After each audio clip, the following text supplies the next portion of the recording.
नमस्कार साथियों, आप सभी का स्वागत है आप सभी के अपने YouTube चैनल पे। आज है 7 सितंबर 2022 और आज की दूसरी पाली का पेपर रेलवे ग्रुप डी का सफलतापूर्वक संपन्न हो चुका है। सभी जीके, जीएस, मैथ और रीजनिंग के सटीक क्वेश्चन आज के इस वीडियो में कराए जाएंगे। अगर आपका पेपर भी आगे की शिफ्टों में लगा हुआ है तो आप सभी के लिए आज की वीडियो का एनालिसिस इंपॉर्टेंट होगा। चलिए शुरू करते हैं। तो दोस्तों, पहला क्वेश्चन कुछ इस प्रकार से, पृथ्वी के सबसे नज़दीक कौन सा ग्रह है? तो आपको बता दें इसका राइट आंसर है शुक्र ग्रह। पृथ्वी के सबसे नज़दीक जो है शुक्र ग्रह आता है। अगला क्वेश्चन है, मधुमक्खी पालन क्या कहलाता है? तो इसको हम लोग एपी कल्चर के नाम से जानते हैं। मधुमक्खी पालन जो है एपी कल्चर जो है कहलाता है। ठीक है। अगला क्वेश्चन है, किसी वेबसाइट के प्रथम पृष्ठ को क्या कहा जाता है? तो होम पेज कहा जाता है। किसी वेबसाइट के प्रथम पृष्ठ को होम पेज कहा जाता है। अगला क्वेश्चन है, वह एकमात्र कौन सा ग्रह है जो अपनी धुरी पर पूर्व से पश्चिम की दिशा में घूमता है? तो आपको बता दें इसका राइट आंसर है शुक्र ग्रह। शुक्र ग्रह इसका सही उत्तर हो जाएगा। सूर्य में सबसे अधिक कौन सी गैस होती है? तो आपको बता दें हाइड्रोजन इसका राइट आंसर हो जाएगा। हाइड्रोजन गैस जो है सूर्य में सबसे अधिक होती है। अगला क्वेश्चन है, पृथ्वी से सूर्य दिखाई देने वाला सबसे चमकीला ग्रह कौन सा है? पृथ्वी से दिखाई देने वाला सबसे चमकीला ग्रह कौन सा है? तो आपको बताते हैं इसका राइट आंसर है शुक्र ग्रह। पृथ्वी से जो है दिखाई देने वाला सबसे चमकीला ग्रह शुक्र ग्रह है। अगला क्वेश्चन है, जातक किसका ग्रंथ है? तो आपको बता दें बौद्ध।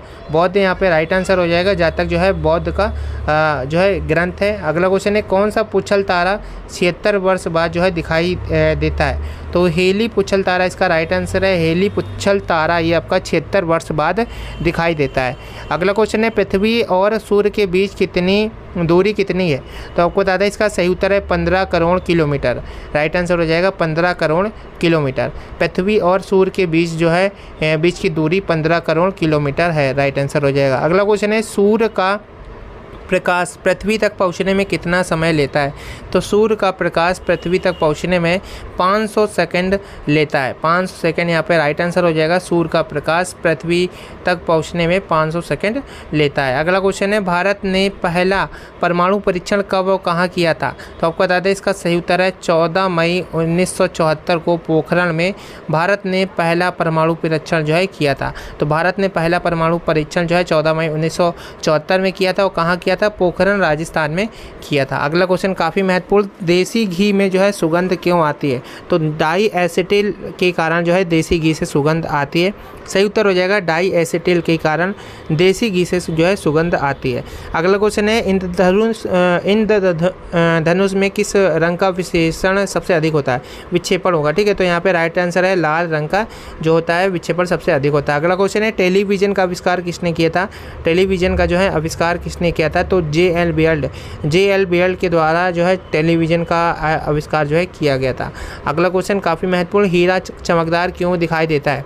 तो हीरा जो है सामूहिक आंतरिक परावर्तन के कारण जो है चमकदार दिखाई पड़ता है। तो सामूहिक आंतरिक परावर्तन इसका राइट आंसर हो जाएगा, सही उत्तर हो जाएगा। अगला क्वेश्चन है, अरावली पर्वत श्रेणी का शिखर क्या कहलाता है? तो गुरु शिखर इसका सही उत्तर हो जाएगा।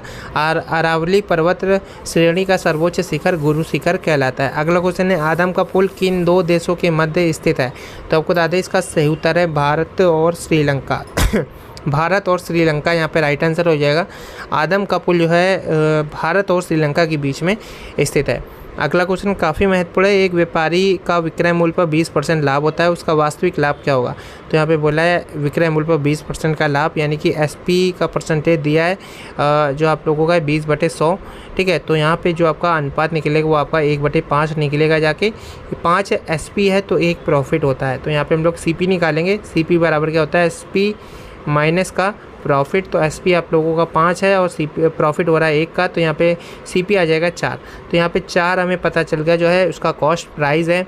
अब यहाँ पे बोला है कि वास्तविक लाभ प्रतिशत क्या है? तो 4 सीपी है, 1 का प्रॉफिट हो रहा है, तो 1 का प्रॉफिट हो रहा है 4 पे गुणे 100 कर देंगे और यहाँ से आंसर निकालेंगे तो 4 से 100 कट जाएगा 25 बार में। तो 25% यहाँ पे क्या हो जाएगा? सही उत्तर हो जाएगा। अगला क्वेश्चन है, आबो जनजाति किस राज्य से संबंधित है? तो आपको बता दें इसका राइट आंसर है असम से। आबो जनजाति जो है असम से संबंधित है। असम इसका राइट आंसर हो जाएगा, सही उत्तर हो जाएगा।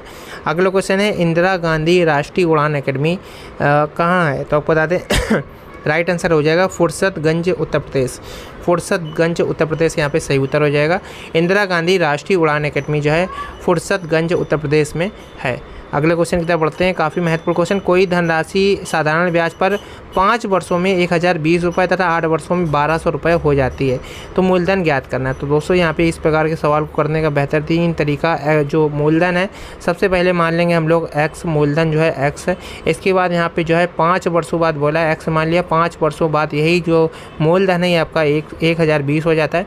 अब इसके बाद बोला है 8 वर्षों में 1200 हो जाता है, और ये 5 वर्षों बाद है, और यहाँ पे ये 8 वर्षों बाद है।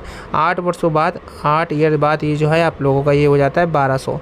ठीक है, तो यहाँ पे 3 वर्षों में कितना बढ़ रहा है, 1020 में 1200 जब माइनस कराएंगे, 1000 जो है 1200 में से 1020 जब हम लोग माइनस कराएंगे तो यहाँ पे 0.8 और यहाँ पे 180 आ जाएगा। ठीक है, 3 वर्षों में 3 ईयर में 180 बढ़ रहा है, तो यहाँ पे हम लोग 1 ईयर से निकालेंगे। 1 ईयर में बढ़ेगा आपका 3 × 18 60 रुपये। ठीक है, तो 1 साल का जो ब्याज है वो हमें पता चल गया कि 1 साल में 1 ईयर में 60 रुपये ब्याज मिलता है। तो 5 साल में कितना मिला होगा, 5 साल में मिला होगा 5 × 6 30, 300 रुपये ब्याज मिला होगा। 5 साल में जब 1020 हो रहा था तो इसमें 300 रुपये तो ब्याज ही था, तो 720 जो है इसमें क्या था, मूलधन था। तो 720 यहाँ पे क्या हो जाएगा, सही उत्तर हो जाएगा 720 रुपये।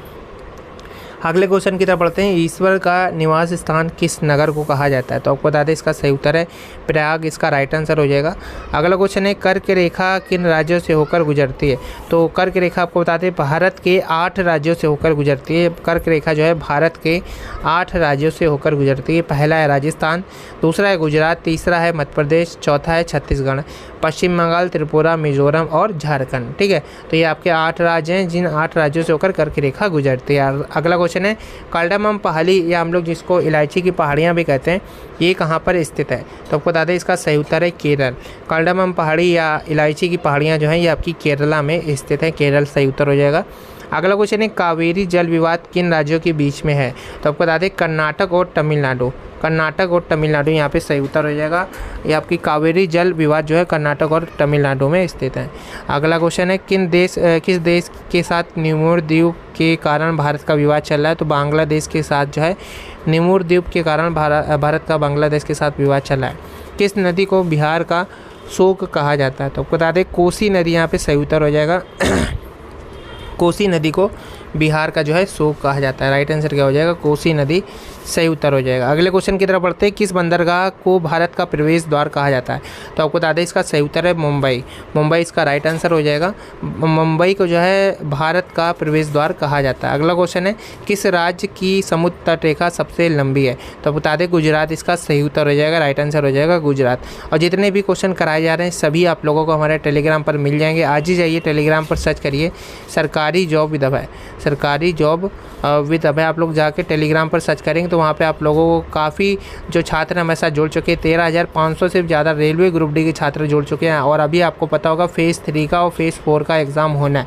तो अगर आप लोगों का भी फेज़ 3 या 4 में एग्ज़ाम लगा हुआ है तो टेलीग्राम को ज्वाइन कर लें। यहाँ पर आप लोगों को हम जीके की, जीएस की और करंट अफेयर की तैयारी करवा रहे हैं। यहाँ पर काफ़ी क्वेश्चन अवेलेबल किए जा चुके हैं, और जो भी क्वेश्चन हैं जो काफ़ी ज़्यादा महत्वपूर्ण हैं और एग्ज़ामों में पूछे भी जा रहे हैं तो फेज़ 3 और 4 में भी पूछे जा सकते हैं। तो जाके आप लोग टेलीग्राम को जरूर ज्वाइन कर लेना। अगला क्वेश्चन है अक्षर समूह के जो है 4 युग में दिए गए हैं जिनमें से 3 किसी न किसी प्रकार से समान है जबकि एक जो है असंगत है या असमान है, तो आपको बता दें इसका सही उत्तर था जो एक पहला समूह है ये आपका राइट आंसर था। बाकी तीनों समूह जो हैं एक ही नियम फॉलो करते हैं जबकि पहला नहीं। इस प्रकार के सवालों को करने का तरीका ए से लेकर एम तक और एन से लेकर जेड तक की सभी लेटर्स की नंबरिंग कर देते हैं, और इसके बाद यहाँ पे जो है सभी का जो है पैटर्न फॉलो, कौन सा पैटर्न फॉलो हो रहा है तो उसको देखते हैं। तो यहाँ पर आप लोगों को पहला सही हो जाएगा। निम्न में से कौन सा विकल्प जो है शब्दों का तार्किक अनुक्रम है, तो डेकामीटर, मिलीमीटर और हेक्टोमीटर, सेंटीमीटर और डेसीमीटर। तो सबसे बड़ा आपको बता दें हेक्टोमीटर होता है, तो सबसे पहले 3 हो जाएगा। इसके बाद डेकामीटर होता है 1 हो जाएगा। इसके बाद बोला है डेसीमीटर, ठीक है, तो ये आप लोगों का क्या हो जाएगा 5 हो जाएगा। इसके बाद बोला है सेंटीमीटर 4 हो जाएगा, और इसके बाद आएगा आपका मिलीमीटर। ठीक है, मिलीमीटर सबसे छोटा होता है, मिलीमीटर के बाद आता है सेंटीमीटर, सेंटीमीटर के बाद आता है डेसीमीटर, डेसीमीटर के बाद में आता है डेकामीटर, डेका के बाद में आता है हेक्टो। तो 3, 1, 5, 4, 2 इसका सही उत्तर हो जाएगा, राइट आंसर हो जाएगा। इसके बाद आप लोगों को बताना है कौन सा जो है क्रम यहाँ पे आप लोगों का जो है भिन्न है। तो जैसा कि आप लोग देख पा रहे होंगे 64 जो है 8 का स्क्वायर होता है और ये आपका 100 जो है ये आपका 10 का स्क्वायर होता है। इन दोनों को जब जोड़ते हैं तो 18 आ जाता है, जो कि यहाँ पे दिया हुआ है। इसी प्रकार से 81 9 का स्क्वायर होता है, 9 जो है 3 का स्क्वायर होता है और यहाँ पे हम लोग जब लिखेंगे तो 9 3 12, जो कि यहाँ पे नहीं आ रहा है। ठीक है, यहाँ पे क्या आ रहा है 19 आ रहा है। तो हमें यहीं से सही आंसर मिल गया, क्योंकि इसका 5 होता है और ये 4 होता है। 5 4 9 दिया हुआ है, इसका 4 और इसका 8 8 4 12 ये भी दिया हुआ है। तो ऑप्शन नंबर दूसरा यहाँ पे सही उत्तर हो जाएगा, राइट आंसर हो जाएगा ऑप्शन नंबर दूसरा।